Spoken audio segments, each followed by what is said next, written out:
Welcome back to the show, Mike. It's good to have you back here. Hey, so good to be back, Paul. I didn't know we'd be doing this so soon. It's good to be back. Well, I was itching to just keep digging in after our last recording. It was, I thought, so insightful, so valuable, and such rich information that so many people need to know, both existing shop owners that might be looking to make their business more valuable or more saleable.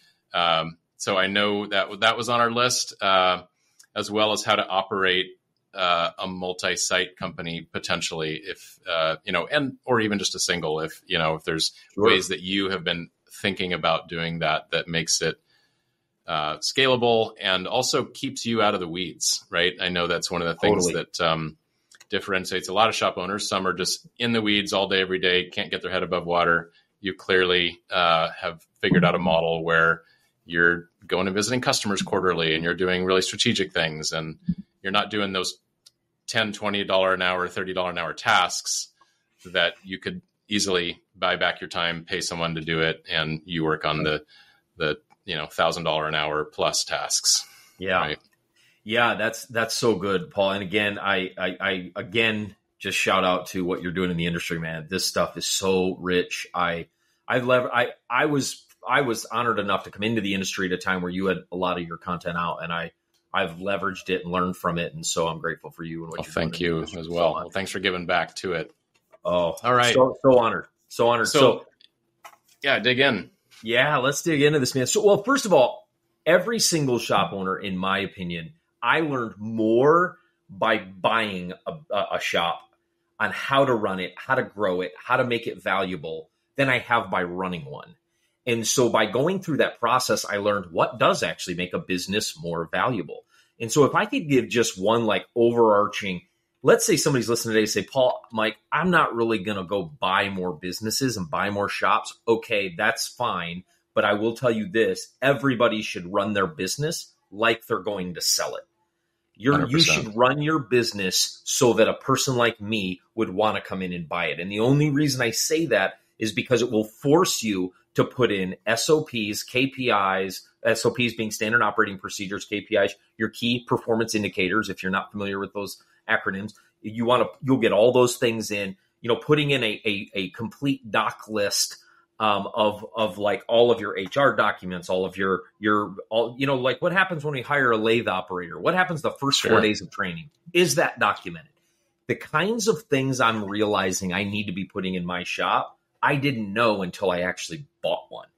And so the process taught me so much about what makes these shops valuable, what buyers are looking for, and how to run it effectively. So let's say you're running a shop in Oklahoma and you're 45 years old and your retirement's not really around the corner, and you're like, I love doing what I do. That's awesome. We love having you in the industry, but build your shop like you're going to sell it, because it's going to be way more valuable no matter what you do. If you give it to your kids, or you keep it in the family, or a nephew comes up and runs it, or a niece, whatever, building it like you're going to sell it gives you the ability to step away. Because the only way, the number one thing I look for when I'm coming in to buy a company is how self-sufficient is it from the owner's operations. We call that decoupling in our industry. How decoupled is the success of the industry, of the shop, from the owner's time? Yep. And if you don't, the more you can separate that, the higher the value of the company is. And so now you can set up, whether it's Pro Shop, get Pro Shop in your company, get it in there, get your stuff and get some procedures in place. So I would say the first thing before we even talk about how to buy a business is that everybody should run their business like they're going to sell it. Well, I want to focus on that a second longer, because it's not just the difference between a higher and lower valuation. Because I know from talking to a number of people in the industry and M&A that oftentimes the difference is being able to sell your business at all or not, right? Oh, that's a great point. Like a lot of shop owners have their idea that someday they will sell it and exit, potentially, if they don't have kids or someone that wants to take it over. And that's going to be their nest egg that carries them into the rest of their life. Absolutely. And if that's a big event for them. If you cannot actually sell it, it's just not saleable. Not enough people are willing to spend what you want to sell it for, or just doesn't want to touch it with a 10-foot pole. That's a huge problem. That is a problem. And so how can we help people avoid that negative outcome in the future by doing the key steps years in advance that are, like you said, are going to make the business more profitable anyway, easier to run, take more vacations, get out of the weeds every day, decouple yourself from the essential daily tasks. Yeah, that's so good, man. And I hadn't even thought about it from that perspective, but you're 100% right. A lot of times these shops are pieced off at an auction, a lot of the machines, and maybe the real estate sold. And pennies on the dollar. I know. I mean, you and I are like, it's almost like a sucker punch to us, because it's like, oh my gosh, that anytime you put a bunch of machines in one place with operators, that is a valuable piece of that is a valuable thing, whether it has worked yet or not. And so to just see it pieced off is like, it's like taking a piece of my heart. I'm like, oh no, please don't do that. And so, but you're right. If you don't do that, very few people are going to come in and buy that business. And I can tell you the couple things real quick that'll kill the sale of a business. Number one is extreme customer concentration. Is when you are, 75+%, you're tied into one customer. And so when you're tied in heavily to one customer, that's great for cash flow and making payroll and all that's great stuff. But a buyer is going to see that as extremely risky. Yeah. They're going to see that as pretty risky. And in the industry, keeping customer concentration is a real issue, right? Because you get with one person and they really like you and you're hitting delivery times and your quality's great, they're going to keep giving you more stuff, right? Yeah, and keep pouring POs into you. Exactly, which we love. Those are the days we go home feeling like, I know why I'm in this business, but we have to be careful just letting one customer run away, because that can make it harder and harder. Now, I'm not telling you to turn the work away. I'm telling you to make sure that you cross industry, make sure that you're talking to your other customers to help them grow, just to keep that down. So that's the number one. The number two is that the business is fully dependent on the owner's head. What's in their head. They don't have anything documented, no processes in place. It's like, do you have an employee handbook? It's like, I'm sorry, what? Kind of thing. Yeah. No employee handbook, no SOPs, no quality manuals, none of the things that maybe they don't help get parts out the door like right now. And so a lot of times they take a back burner. I think you'll probably agree with that a lot of times. Oh, sure. Yeah, absolutely. Yeah. And when it comes down to, actually getting jobs out the door, shipping parts, the more that there's sort of a revolving door of people coming into the shop to ask the owner, all right, what should I do with this? Is this due today? Should we need to ship this, or what should I do? How do the more questions there are about just tactical questions, the more that shop owner is just deeply interwoven with the operations, right? Absolutely. So if you're out there listening and that describes your workday, where people are constantly asking you questions or texting you if you have, the occasional day off that your wife or husband made you take off and you're still tied to your phone asking, then that is proof that you are in a position that is pretty risky from a valuation and ability to sell the business perspective. Absolutely. Absolutely, man. It is so important to understand that you cannot. Here's the key. The number one question I ask when I come in to buy a company to surface that is, because the owners won't even, a lot of people won't even understand. I'm like, how dependent is the business on you? They're like, that question sometimes sits like, what do you mean? I mean, I run it every day. Like, they don't even know necessarily how to grapple with that content. The one question I ask is, how much vacation did you take last year?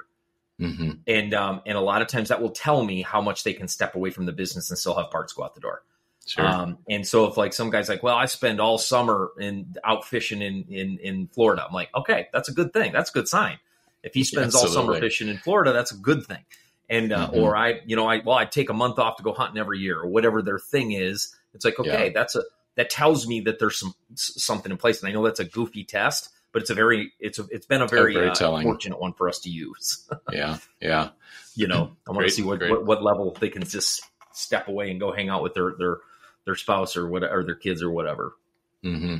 So, speaking of having the list, having the operations, it reminds me of a story that a customer of ours told, where they bought a shop. Actually, he's been on the show before, Mike Payne of Hill Manufacturing. So go look up that episode. That episode was so good. I listened to that 2-3 times. That episode was excellent. Yeah, Mike is a rock star. So good. I don't think this story was in that, but so he bought this shop. In the the list of what he bought was an entire QA room full of lots of equipment, but it wasn't enumerated out in anything that was, like an inventory list. Yeah, sure. And so when he decided to, make a big list, and he, the reason he was doing that was to put it all in ProShop for equipment maintenance and calibration.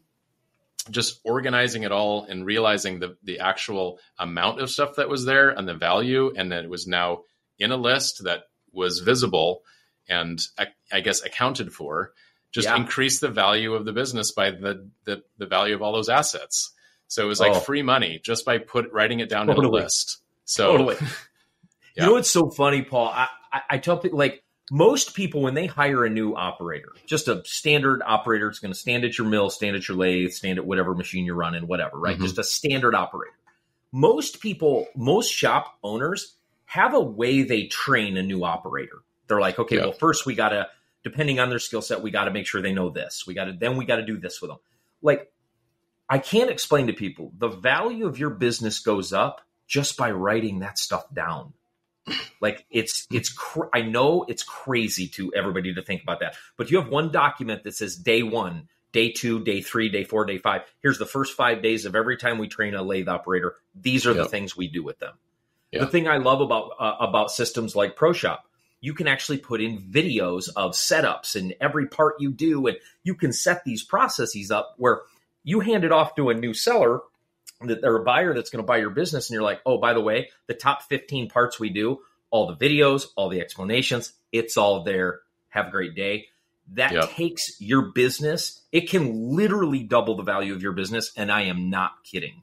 I am not joking on that. That's not a flowery statement. It can literally make the difference if you selling your business for $1 million or $2 million. Right. I mean, it is that imperative to get that stuff down.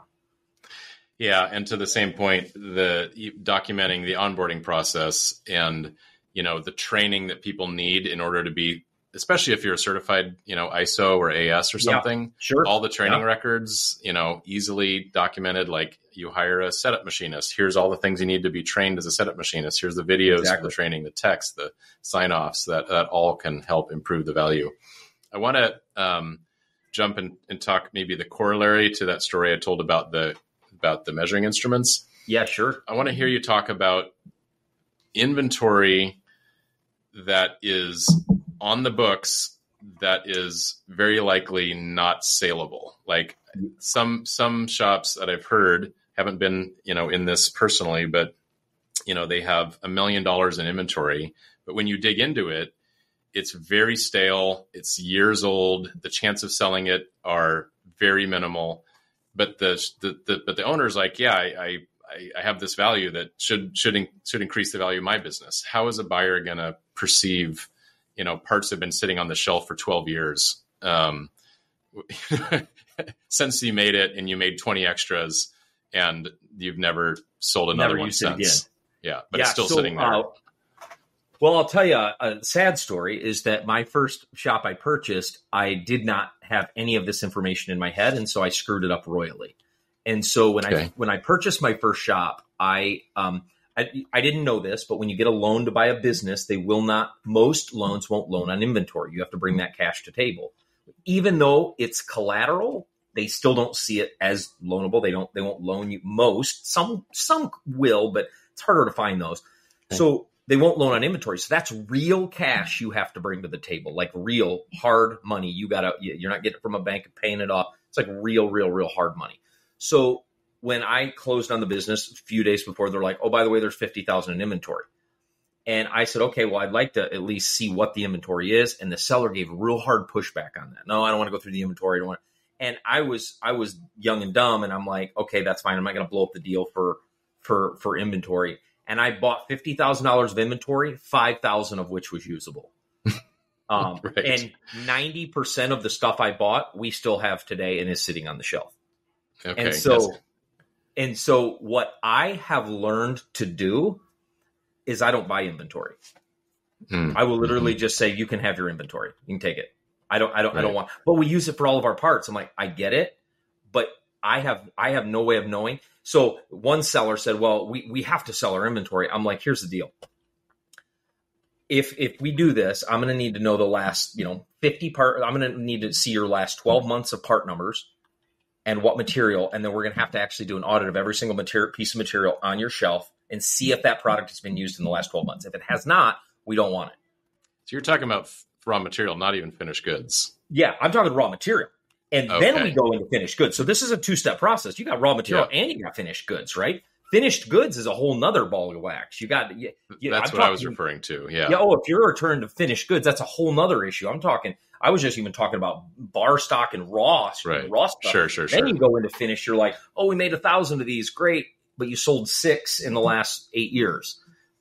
Again, I just do an inventory to see how long have you sold anything that has not engaged in the last 12 months. I don't want to wrap into the sale. I'm like, you can have it. Right. That's the way I have learned to handle it, because it can cost you a lot of money. And that's another good point for having a system where you can actually look that up and create a report, as opposed to like, I don't know, I have, an entire wall full of boxes and exactly. I have paper records in filing cabinets about what those are. But for me to actually know what part numbers they are, when I sold them last, any I've sold since, what the price was, like, no idea. It could take weeks to it put could together. Take weeks. Exactly. And think about the second shop we bought, Mars Manufacturing, which is a really, really niched shop, does really niche work for the braiding industry, and for the textile industry. And we went in there, and there were cardboard boxes. They do a lot of gear hobbing there. There were cardboard boxes, like 22 teeth change gear, 30, and literally just on the little folds of the boxes. You fold the boxes in. They had them folded down, and they had written on those little folds what the part, what they were. And I'm like, how in the world do you ever value this? Now, I will say that owner was a truly very deep man of integrity. He sold most of his inventory like a month before closing, and he wasn't planning on it. He just emptied it out. And so by God's grace and his integrity, he replaced that inventory that he sold. And we lucked out on that one. That was just because he was a really good person. Most you won't get that. That isn't necessarily always the case. But yeah, you're exactly right. And that's a really good point. When you're talking about finished goods, Paul, I'm even thinking about even before we get there, where you've got all the material sitting on racks. And so you've got two pieces of inventory. You really need to take some, because it could soak so much cash out of the sale of the business. Yeah. And even if it is a really standard size, really common material that you use all the time, is it traceable? Like, does that matter to your customers? Do you have the certs for it? Do you have the records of where you bought it so you can actually use it? Because if it needs to be certified material, you don't have those certs, you might as well throw it away, because it's might as well throw it away. Exactly. You don't have certs on that material. Yeah. Yep. And you're in a highly, especially high tolerance industries and certified industries and industries that require AS91. They're going to need certs on all that stuff. Sure. Most of them, I mean, that we've always worked for has. And so, all right. So we've covered some good stuff. So let's say someone has taken those lessons. They've systematized their business. They've documented their business. It's more saleable, more valuable. But they decide, you know what, I'm going to stick in this longer, and I actually want to go buy another shop as well and just double down. And what if someone, whether they're a current shop owner, whether they're not in the industry yet at all, talk about the process of finding a shop, how you find them, where you find them. How do you even decide how much they're worth? I know there's usually a gap between what the owner thinks it's worth and what the buyer thinks it's worth. Sure. Let's talk about that. Yeah, no, this is excellent. This is like the most fun thing I get to talk about is I love merger and acquisitions, because number one, I think the merger and acquisition and the entrepreneurs in the machining space are what are going to save some of these shops from going just away.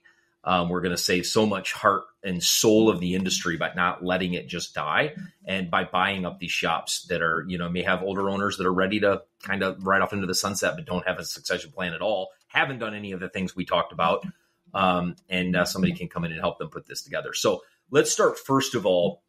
When you're looking for a shop, the first thing you have to do is you have to sit down and you have to articulate your own criteria. Don't just go out and buy a shop.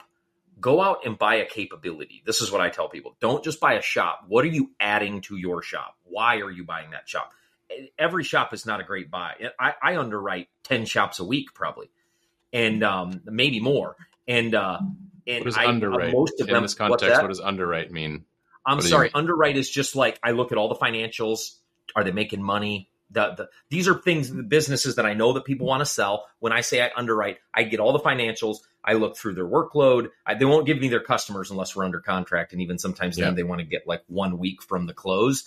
But they'll send me their financials. They'll send me all their P&Ls, and I'll look through their numbers and say, okay, their profit margin is 18.5%. And then I try to look for leaks. Okay, they're really, I mean, I watched one shop that was $1 million shop with 19 guys. I'm like, there's no way you're ever going to make it. That's way too staffed for $1 million. And so you right away, you saw that and you go, wait, what? Exactly. The revenue per employee is hardly over their salaries. If exactly. Even that. That's my point. You can't. So he used it as a growth strategy. His whole point was, I'm willing to dump money in to take these 19 guys. He had a lot of capital behind him to make it a $20 million shop, which he ended up. He didn't get quite there, but he did grow the shop. It was a business model. It's just a very risky business model. But I can look at those numbers and say, oh, there's leaks here, here, and here. So when I underwrite a shop, meaning I look at the numbers, I look at the industry. Where are they? Are they serving industries that are volatile?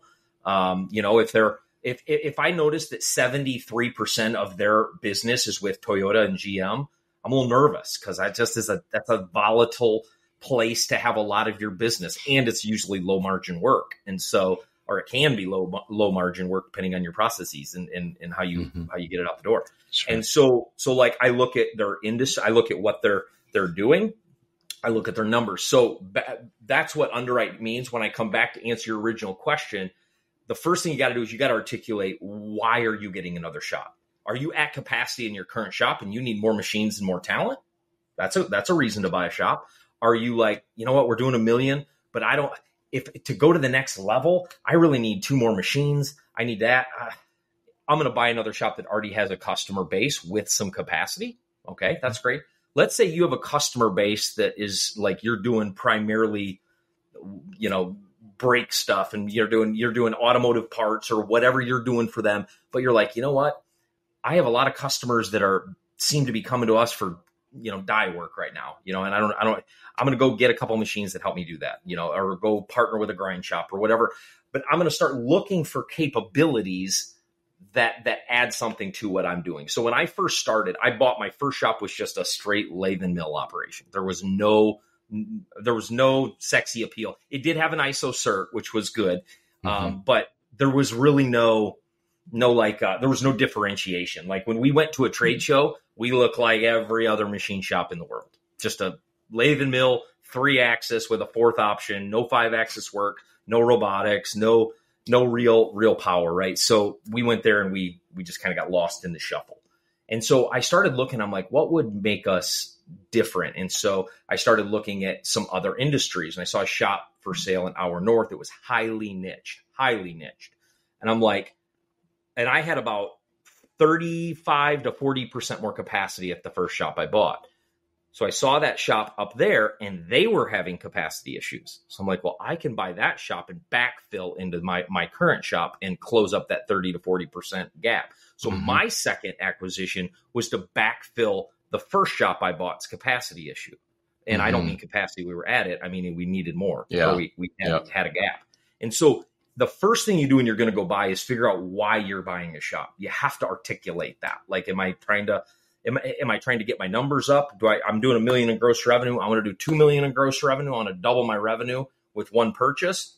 Great. That's a great reason to do it. But just know that ahead of time, because that's going to help you know what kind of business to look for. Okay. Very good.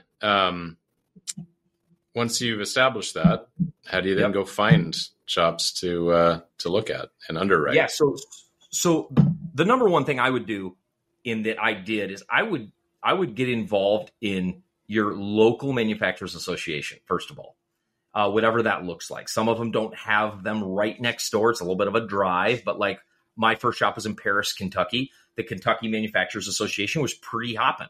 There's a lot of great people there. And so we joined the Kentucky Manufacturers Association, KMA, and we just started networking, because you never know who you sit down and talk with that's like, yeah, I'm just I don't know how much longer I want to be in this. Well, I am looking to purchase another shop. If you ever want to have that conversation, more than just just kind of off the cuff at an event, let me know. Let's go out to lunch and really dive in, because I think there could be some synergy here. That's one way. That's just one way.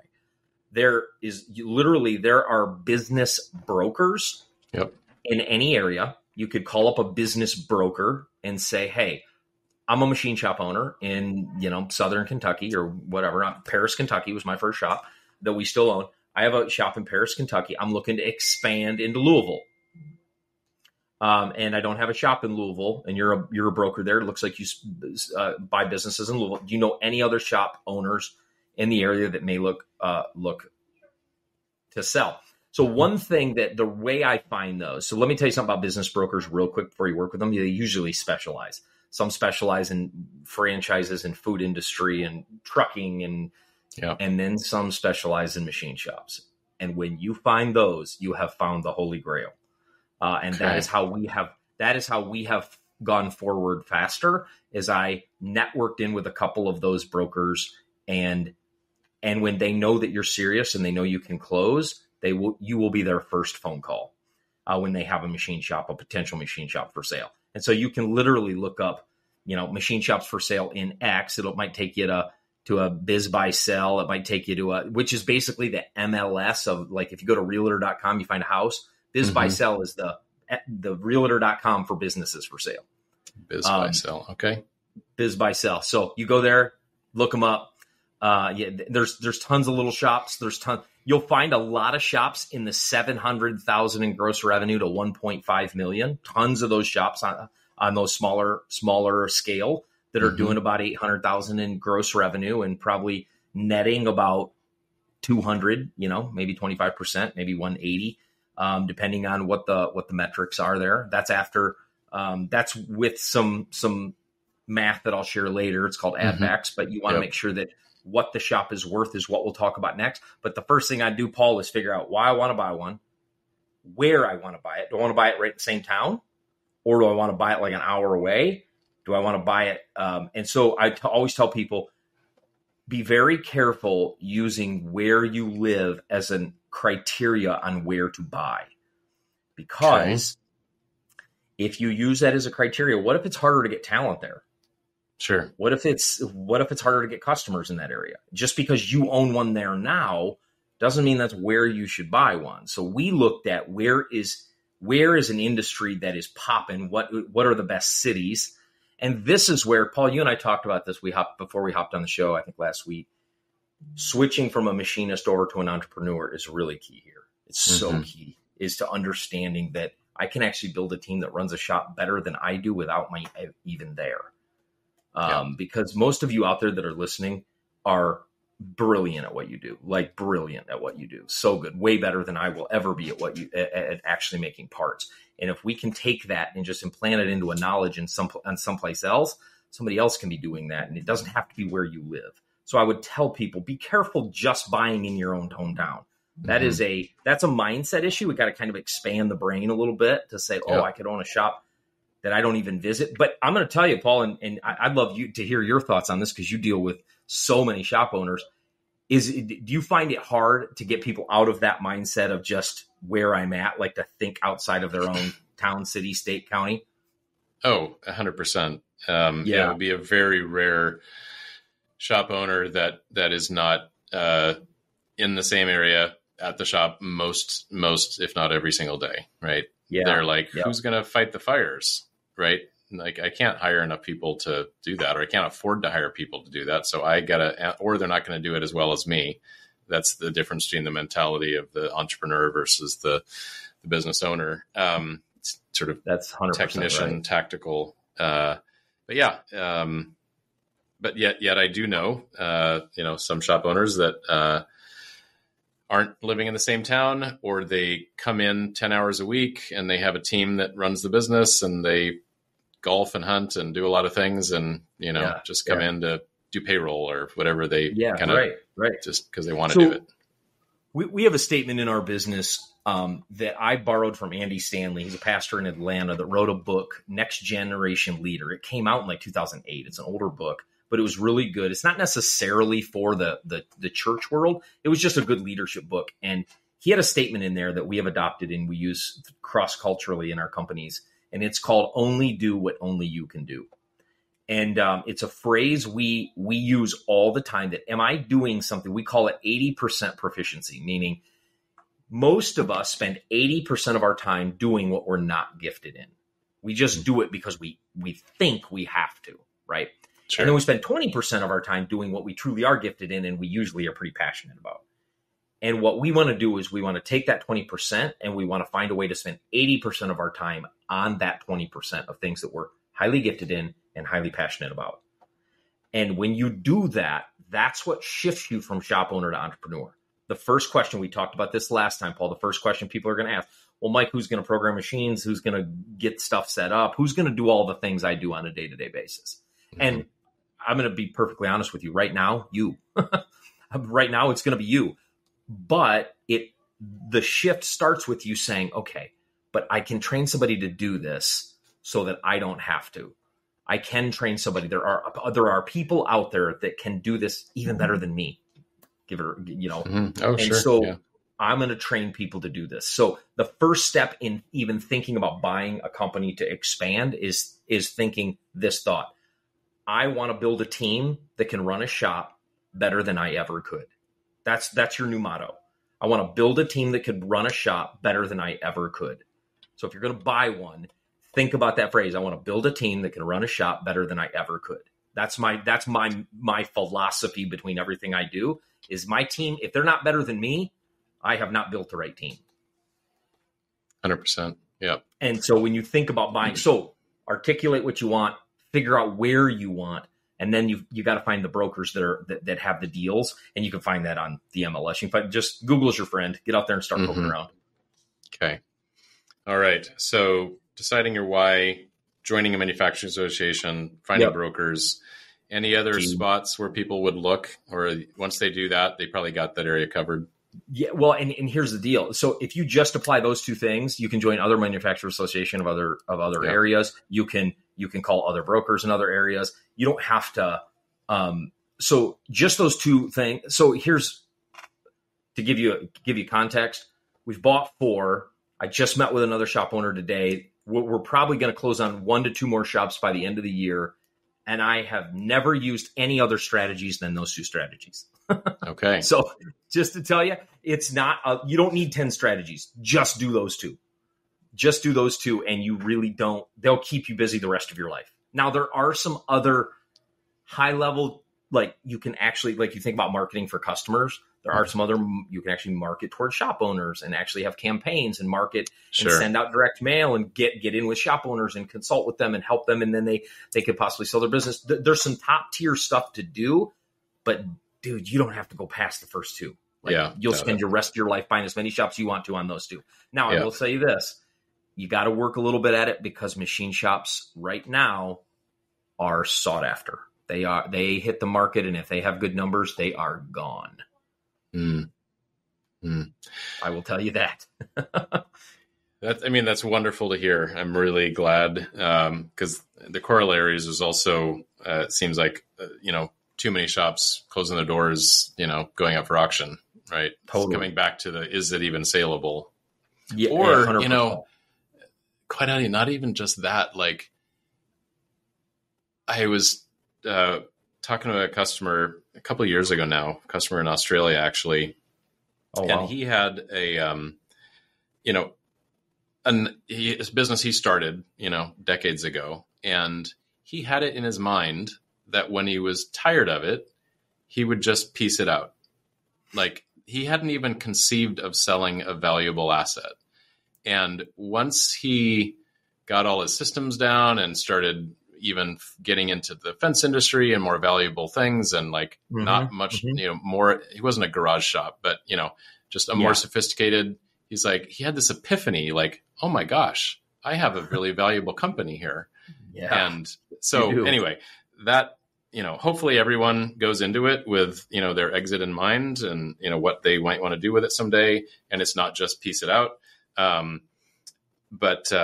But yeah, I'm glad to hear that the demand is strong right now. So that means you got to kind of be on it and be responsive and, and then what happens? So let's say you find, 1 or 2, you're like, this is in the range that I think I can handle, or I can get loans for, or I have enough money.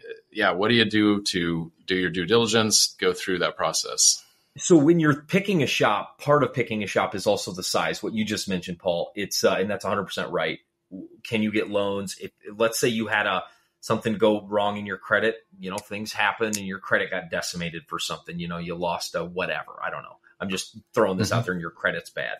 So you may have to look for creative financing deals where the seller will hold more of the loan. You don't have to get a loan for as much. And so there are some understanding, being really clear about you, like how much money do you have on your tax return the last few years, and meet with the broker and see how much of a business you could buy and get approved for. The value of a machine shop, and one of the reasons they are sought after, is because the SBA, the Small Business Administration, if you've never heard of an SBA loan, it's a lot of the kinds of loans people get for businesses, especially machine shops. Part of what those loans require is what's called full collateralization, meaning if they give you $1 million, they need $1 million in collateral. The value of a machine shop is it has a lot of collateral by nature. So when you're trying to buy a pool service business, there's not a lot of collateral. I mean, I got my trucks going around I live in Arizona. And so, there's pool service companies everywhere. People come by. They've got some skimmers in a truck and that's it. Right. But a lot of them turn a lot of money. They make a lot of money in those. Those are high earning businesses. But an SBA lender would look at that and go, no, it's called blue sky, meaning just lending on epiphanies. It's like, we're not we only lend money on collateral. So the value of a machine shop is the machines are worth, the machines are worth money. The inventory, we already talked about, they're not going to give you collateral on the inventory. So you're talking about machines. Maybe you're going to buy the real estate. The value of the SBA loan is they'll put the real estate and business into one loan and use the real estate as collateral, which is a huge benefit. And so you first have to figure out what kind of loan you can get. And the value, when you find a business for sale for, if they do 800,000 in revenue, actually, I'll pause on that because we'll talk about how to value business in a second, because I want to make sure that I wrap up that. So the first thing is figuring out the size. You don't want to go and look at this shop's awesome. It's doing $8.5 million in revenue. That's great. They're going to sell that business for $5 or $6 million, not counting the real estate. $2 million for the real estate, $2 million for the inventory. You're talking about a $10 million acquisition. You just better make sure that you've got the chops to take that down. And that's not, if you do, great. But there's two things that you got to talk about: private money and institutional money. So if you have your own capital you can put into the deal, great. But there's a lot of investors out there. And I find investors that put the down payments up and they get a return on that money. And that's a whole nother discussion. I won't take us off in that road today, but getting the down payment, the benefit of an SBA is a lot of it's 10% down. 800 grand, you can bring 80,000 to the table and get that thing to the finish line. That's pretty powerful. Yeah. No kidding. Especially businesses, an $800,000 business, let's say it does 250,000 in cash, and you got to pay it. Let's say you paid an operator because you're not going to run it yourself. Right. You're going to hire an operator. So let's say you have 125,000. So you put $80,000 on a business and you make 125 your first year. That's over 100% return. That's pretty doggone good return. Yeah. And so that's the benefit of the SBA. So first you get the loan and then you get the numbers. So now let's talk about how you value a company. And I know you sold a shop, Paul. So I don't want you to be a bystander here. I want you to pitch in too, because you have a lot on the sell side of selling a company In the machine shop industry, there's something, in every business, there's called an EBITDA. Most of you know this. It's earnings before interest, tax, depreciation, appreciation, right? And that number, you take your basically your net income and then all your add backs, your salary that you pay yourself, et cetera. And you get this number of how much net profit you have, right? And let's say it's 200,000. In the machining industry, you're going to find a 1.5 to a 2.5 multiple on that net cash flow. That's what these shops are selling for. 1.5 to, now I'll tell you how to get that higher in a minute and why it goes higher in a minute. But we're buying them from, I'd say 1.5 to 3. Let's say 1.5 to 3 because one of them was like 2.8. So 1.5 to 3. So let's say it makes 200 grand. 1.5, you're going to sell that for 300 and you're going to sell that for 300,000 because that's 1.5 times 200, right? Yeah. Or if it's up to 2.5 times, you're going to sell it for 500,000, right? That shop's going to be worth 500 down. If you own the real estate, that doesn't count the real estate. That's a whole different add-on to the sale. But when I look at a business, it's usually 1.5 to 3 times multiple. So if you find a business that's got some pretty strong numbers and the owner is a little bit decoupled, that's what can drive you up to a $600,000 sale rather than a $300,000 sale. Remember, I told you could double the business? Oh, yeah. You should couple yourself a little bit, right? And so that's 1.5 to 3 is what we find. Is that what you guys find as well, Paul? What do you think? So that, I think, for a simple business without a lot of other real sort of accelerators to that multiple. Yeah. I mean, I think that's on the low to middle range. I agree. Yep. I mean, I have some, friends in the industry that, and in our shop, sold for, quite a bit more of that on the EBITDA multiple. But, we had AS certification, we had, a lot of other things kind of going for us, very, very not concentrated customer base, nothing That's more huge. Than 10, 15%, kind of thing. But design work, lots of other stuff. But I mean, I know, for example, if you have like a highly profitable, business and even serving which industries have different multiples. So like totally. My friend Mike talks about, robot assisted surgery. Like if you're serving that market and with highly automated equipment, he's seen like 20 time multiples. Yeah, you can get extreme. Yeah, just like extreme. But yeah, disproportionate multiple. But yeah, the 1 or the 2 to 5, maybe stretching up to 6 or 8 if you have a really good shop and it's not stratospheric numbers. But yeah, and that's doable for a lot of folks with a 10% down loan, and you don't have to save up for years and years to put down on a business like that. Yeah. And I would say, so here's another thing that I didn't know until I got into the machining industry. So the moment you jump above a $1.5 million EBITDA.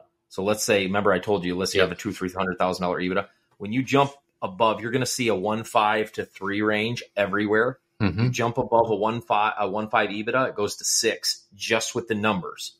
A 6 multiple alone. if you have 1.5 EBITDA, right? Just because there's that many more businesses that are interested in the size. Exactly. So think about this. Here's a little ninja move. Let's say you're running a shop across town, you're kind of getting ready to sell, and another guy that's selling your shop. All you have to do is package those together and you can double your price.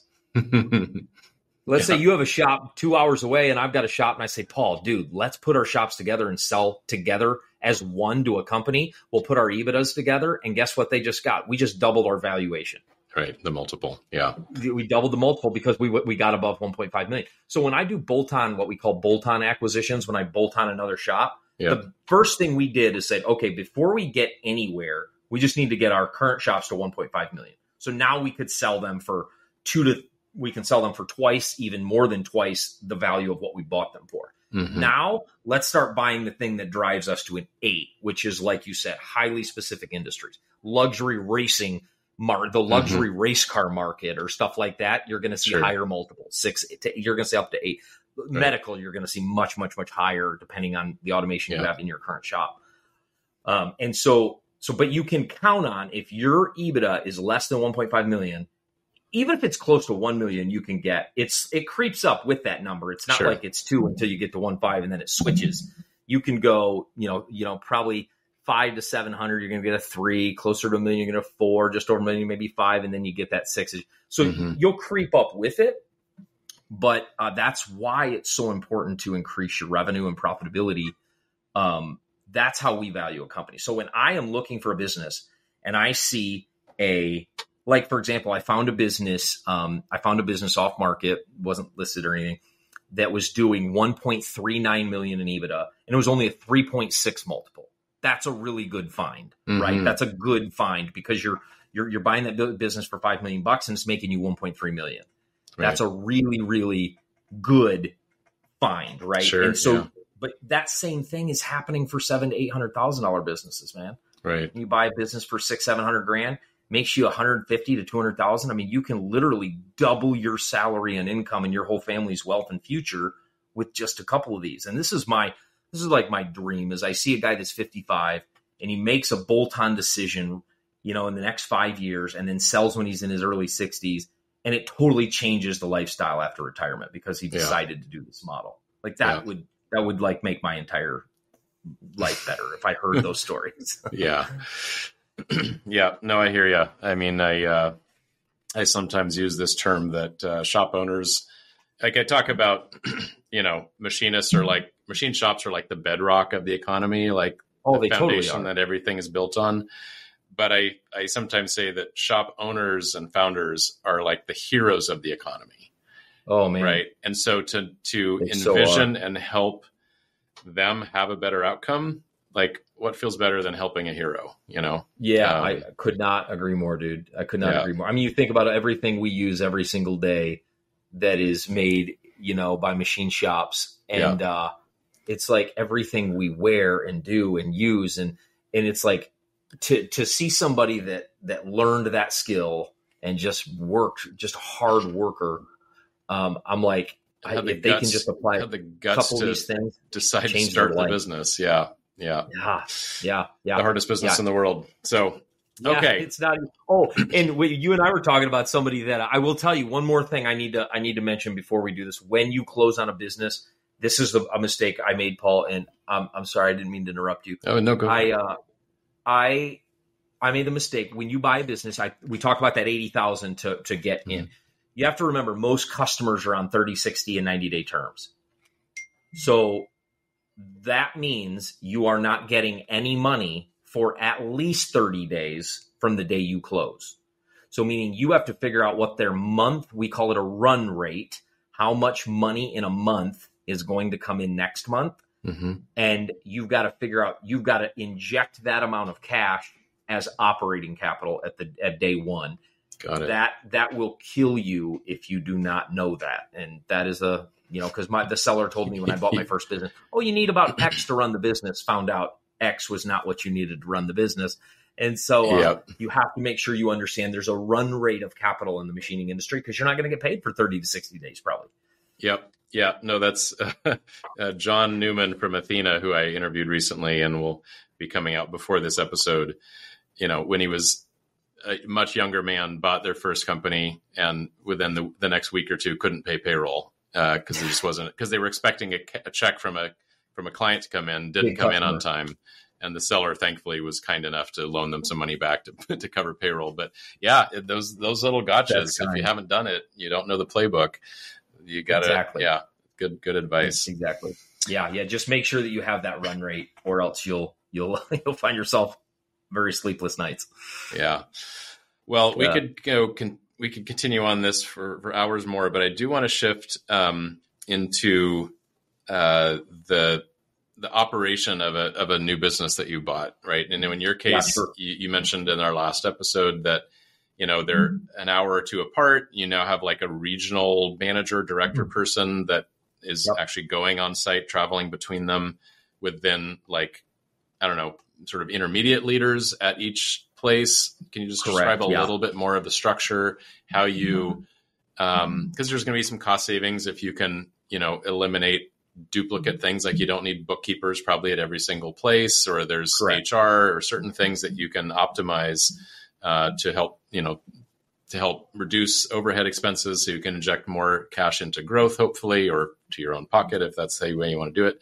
But yeah, let's talk a little bit about that, how you optimize for those costs, and then manage the daily operations without being there. Good question. So what we did is we have a production manager and an office manager at each location. And I will be the first to admit, I take a little bit of a revenue hit to do this model. And then we grow the business out of that model. But the production manager is in charge of really a couple things: leading and training the guys, hiring and firing, programming. If nobody else on the team knows how to program, he's got to be in charge, or she's got to be in charge of that kind of day-to-day leadership role, making sure setups are happening, things are getting out of the door. If we have a QT department, making sure they're doing their job. If not, if he's the QT person, whatever. But he's got to be, or she's got to be, that person that is the leader, that is really there, making sure the team has what they need, and just the day-to-day. And then an office manager that makes sure bills are paid, we're paid, the guys are paid, and all docs and insurance docs and HR docs, all the stuff we need. Now we have found one person can usually run two shops. An effective administrator, an office manager, not the production manager, not the production manager. The office manager can do usually two shops, and that's two ARs and APs and payrolls for two shops. But they have to be fairly proficient. They can't, we had to address some issues some growing pains on that somebody was okay with one, couldn't do two, but we found out that our model is hiring one person that can do two. Got it. And so what we do is we have a production manager at each location. And again, that's somebody that just makes sure, takes in POs, does quotes, programs if they need to set up it, or training the guys to do setups or whatever. They're doing the hiring and firing and day to day. Okay. So we have that's that critical role. That's a critical, and that's the role that we really want owners to hire so that they don't have to be there. Yeah. I really want them to do that. And this is where, and I understand sometimes the numbers don't work. I get it. Believe me, I live in these numbers. So sometimes the numbers are tight. And so the goal for you is to run lean, take a pay cut so you can take a pay explosion if you run it the right way. And so to bring in that role. So at each location, we have a production manager that kind of runs the day to day, and then an office person. Now, again, that person may be in both shops. They're talking with customers. So we have one person that usually runs two shops. And then at the peak of that, we have a regional that leads all the production managers. By the way, I forgot to say, those office managers report to the production managers.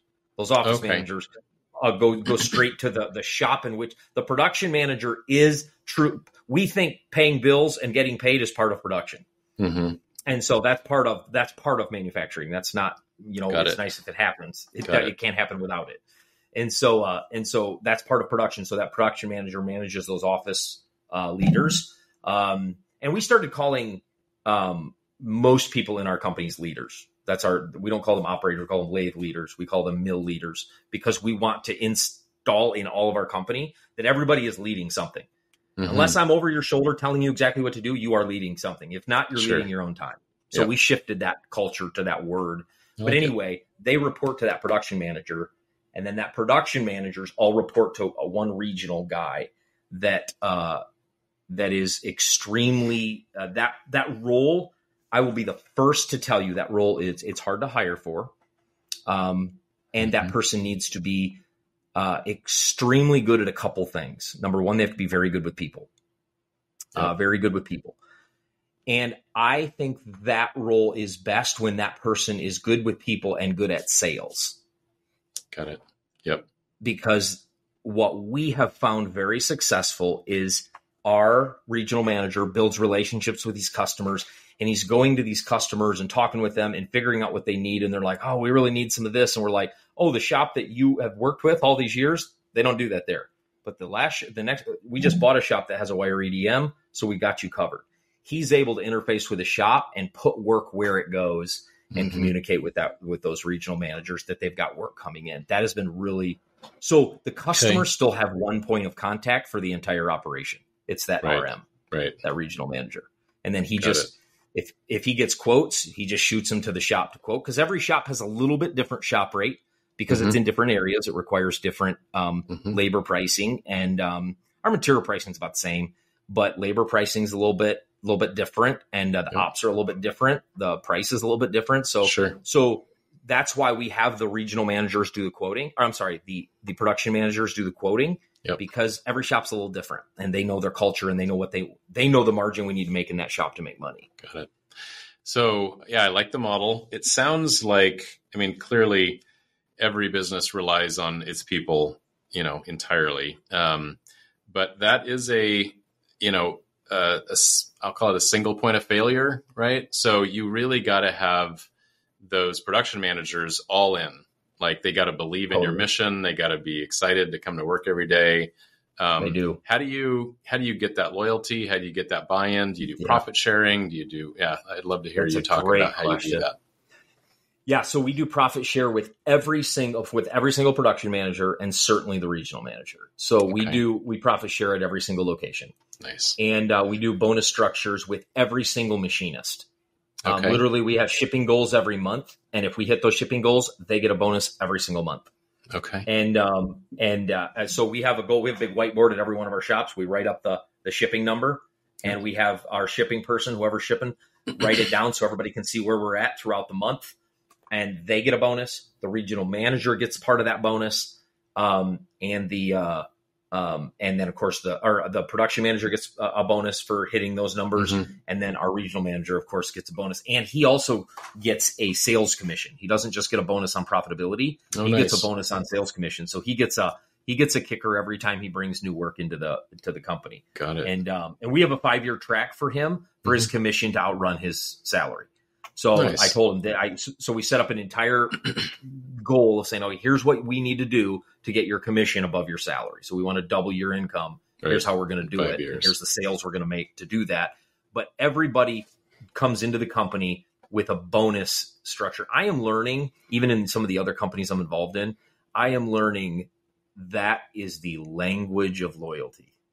The money is giving people, sharing the success is the language of loyalty. I'm learning that. I learned it the hard way, but I am learning that every time I institute that, I get better production and better loyalty. Mm-hmm. Yeah. So that's how I get buy-in. But you're right. Those are single point of failures. The good thing is if we had a production manager go for a week or 2 or 3 or 4 till we found that regional manager could go and he just parks. He just rents a hotel up in the city. And he just goes up there and stays there for a week and runs that shop until he hires, and then he comes out. So he is very versatile.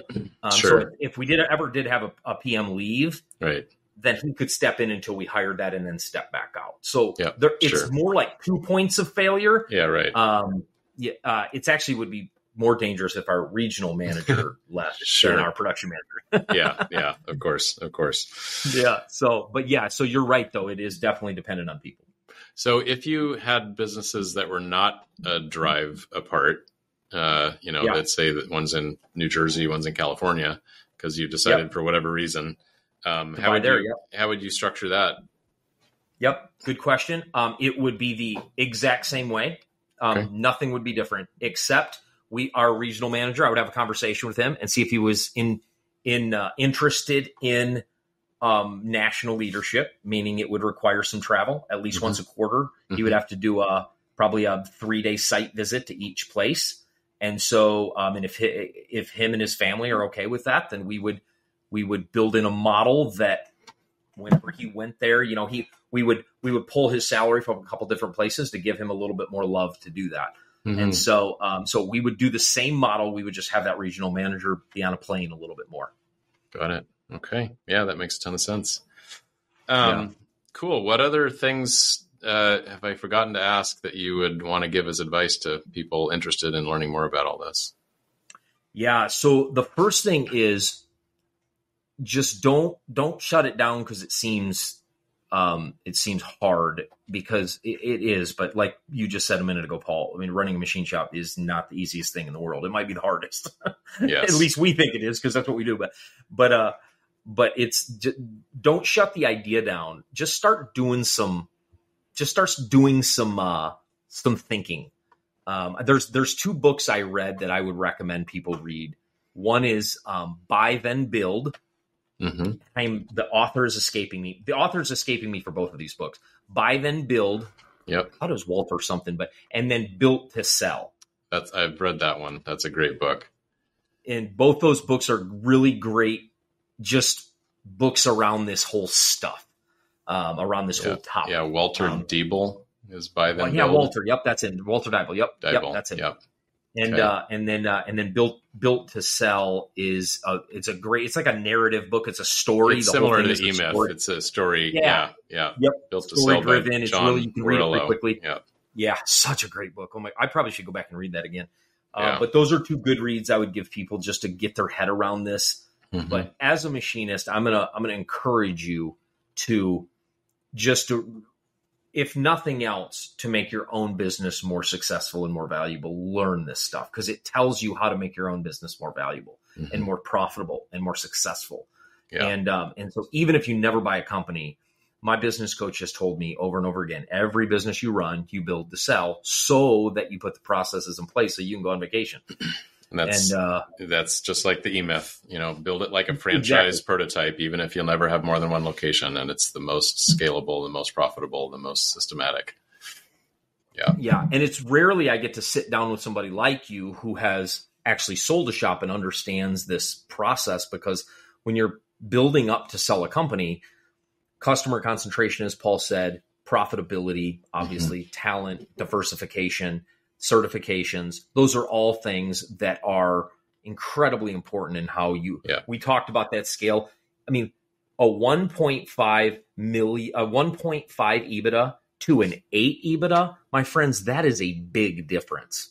Yeah. I mean, that is like the difference of making 500,000 to making 4 million. Yes. So like you are talking a big difference if you would be willing to learn this stuff. And so we just want what you've built to be worth what we think it should be worth. That's all. Yeah. You don't have to do anything we tell you, but we just want all the hard work you're doing. Yeah. If it was just organized the right way, it would pay off. It'd pay off twice as much. Yeah. Well, to that point, I'll just share, when we were, we of course had read a bunch of these books and did have some of that in mind, but for the, probably 2 or 3 years before we sold our shop, we did hire people to replace ourselves. So I had 2 business partners, basically 3 of us. I was sales and marketing, Kelsey was operations, and Darcy was finance and kind of, administrative. And we all had people that we hired in to replace us. So we of course still came to work and we still did things, but we could go on vacation for several weeks and the business would still run just fine, and that was essential. And in fact, that's so key. It was kind of funny. And I've told the story a few times that when we signed the deal for our company, which, by the way, speaking of other reasons why companies sell, we were pretty heavy into aerospace and defense. We also had some medical, but the company that bought us was exclusively a medical device manufacturer from Ireland. And they really wanted to diversify into the aerospace business. And we were, that's pretty cool. We were in the Pacific Northwest in Boeing's backyard. And, we had lots of aerospace customers and they were getting pressured. They were very much an international business. And because of, they were an OEM manufacturer. They made all their own products. They were getting pinched by the Affordable Care Act and all the equivalent things in other countries. So like the payouts for the sort of, national insurance, whatever country, was just getting slimmer and slimmer. And they're like, we want something that, it's a little separate from that. So anyway, they bought us because we were more niche-y, in these areas. But then after I think we signed the paperwork on a Friday, and after the signing, he said to my other 2 partners, "You don't need to come to work on Monday." So they didn't come to work on Monday. It was a 0 overlap with them. Zero overlap. That's different. Yeah, it was very different. Discussion on the transition on how much involvement, but that is. I don't think I've ever seen that. I'm not sure. I think that's the best idea.